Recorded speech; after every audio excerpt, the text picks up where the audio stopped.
And welcome back to Hannity. So on last night's program, House Intelligence Committee Chairman Devin Nunes told us about the reports that he saw, which confirm, in fact, the Trump team, including the president-elect, was surveilled.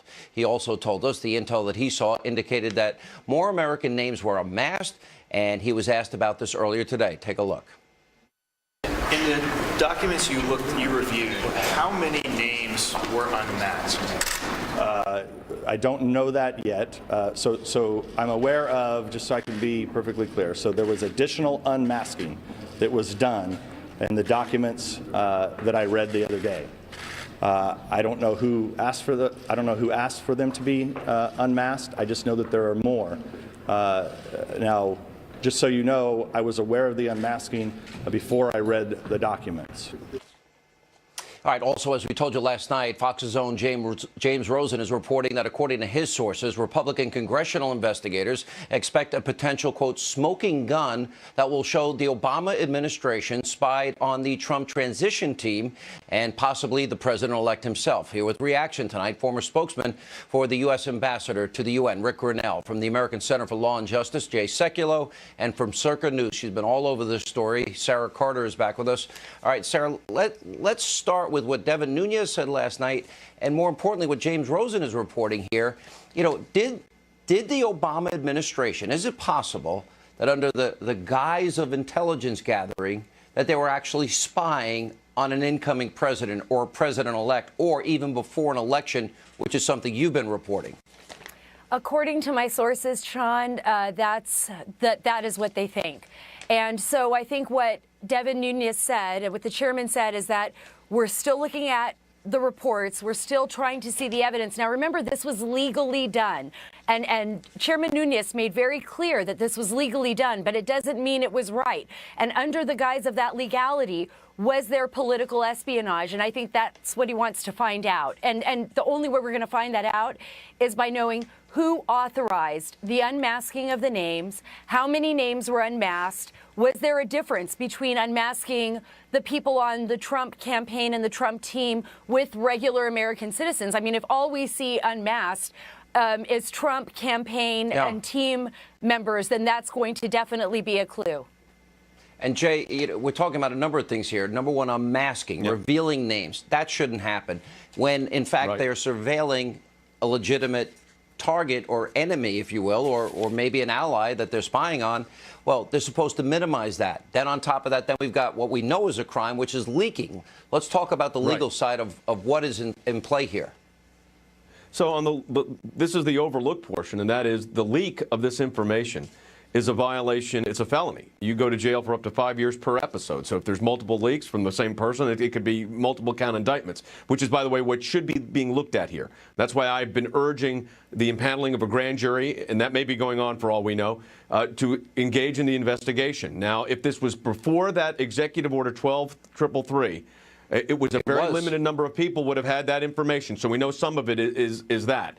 After the 12/33/333 date, we know that went to 17 more agencies. That makes it more difficult. But the chairman yesterday on your broadcast said that some of this was from October, November, and December, and that was before 12/33/333. So that means the list of people should be narrow that could have engaged in both the leak and the unmasking. So we need to determine that. And I think what Sara said is right. The fact is, if you've got a presidential, at one point, the Republican nominee, then the president-elect, being evaluated or surveilled by the intelligence agencies, this raises a whole host of legal issues.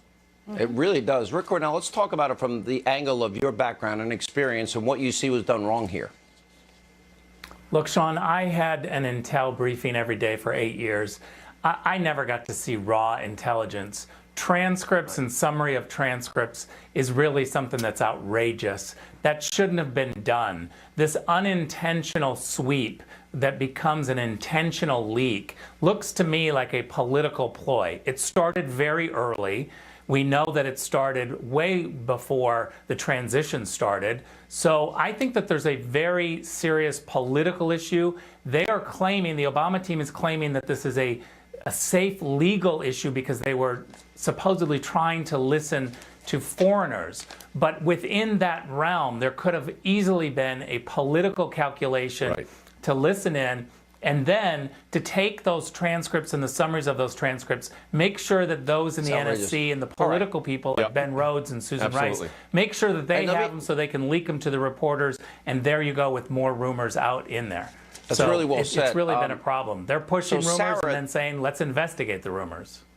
Sarah, I think we have a series of unanswered questions here that need to be investigated. From the journalistic side, where the story goes next, what are the questions you want answered? Then I'll ask Jay on the legal side. I want to know who authorized the unmasking of the names. If those authorizations included Trump team members, was it just focused on that? Because we're talking about before the expansion of the 12333 executive order. I want to know if names of other names on the Trump team. I mean, these are questions that have to be answered so that we can move forward. But like I've said, Sean, I mean, right now, this is what I know. The Department of Justice has not yet authorized the FBI to open an investigation into the leak. Yeah. And that's what I've been told by my sources. And that has to happen. That has to happen. Jay, on the legal side. Well, I think I want to know what James Clapper might have had to do with this. I want to know what Attorney General Loretta Lynch had to do with this. I want to know what John Brennan had to do with this. I'd like to know what the president knew or did not know. I think the question you've asked, Sean, since the outset, who knew, when did they know, what did they know, needs to be answered. And that goes to the highest levels of our government. The idea that a presidential president-elect was being spied on by the United States, quote, incidentally, should raise all concern with all Americans, right, left, or center. Rick, last word. Look, I think that it'd be easy just to figure out if Susan Rice and Ben Rhodes knew about this. My name is Roosevelt. I always thought that cigarette smoking just messed up your lungs. It'd be easy just to figure out if Susan Rice and Ben Rhodes knew about this, because if they did, clearly President Obama knew about it. That's the political team inside the NSC. They would have been trying to help do something against Trump during the election. So I think let's just figure out if they knew, and we'll have something leading right to a political scheme right there. This is going to get bigger and bigger. I agree totally, and I bet I know the answer too. All right, guys, we'll stay on this because it's important. All right, thank you all. Have a great weekend.